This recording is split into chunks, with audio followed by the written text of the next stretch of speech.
বৃহস্পতিবার রাতে ইশারের পর একটা আমল করুন, আপনার সব গুনাহ ক্ষমা হয়ে যাবে, চেহারায় সৌন্দর্য বৃদ্ধি পাবে এবং মনের সব আশা পূরণ হয়ে যাবে ইনশাআল্লাহ। আপনি আল্লাহর কাছে যা দোয়া করবেন, যত পাপ আপনি করেছেন, কে নাই পাপ ছাড়া? প্রিয় ভাইরা আমার, আপনি আমলটি শেয়ার করে দিবেন। আপনি আমল না করে সওয়াব পেতে পারেন। সেটি কিভাবে জানেন? রাসূল সাল্লাল্লাহু আলাইহি সাল্লাম বলেন, বাল্লিগু আন্নি ওয়ালাউ আয়া। একটি আয়াত, একটি হাদিস, একটি আমল যখন তুমি জানতে পারো, সেটি শেয়ার করে দাও, সেটি সবার কাছে, তোমার ভাইদের কাছে জানিয়ে দাও। আপনি আমল না করে সওয়াব পাবেন। যদি আপনার একটি শেয়ারে অন্যজন আমল করে, তাহলে তার আমলের পার্সেন্টেজ থেকে আল্লাহ তাআলা আপনাকে সওয়াব দান করবেন। সুবহানাল্লাহ।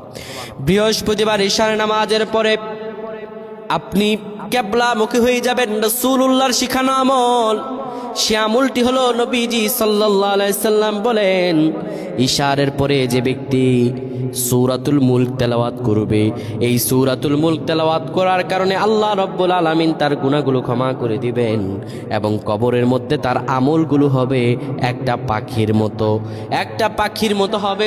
সেই পাখিটি এত সুন্দর হবে, তার আমলগুলো, সেই পাখিটি তার হয়ে ফেরেশতাদের সঙ্গে জবাব দিয়ে দিবে।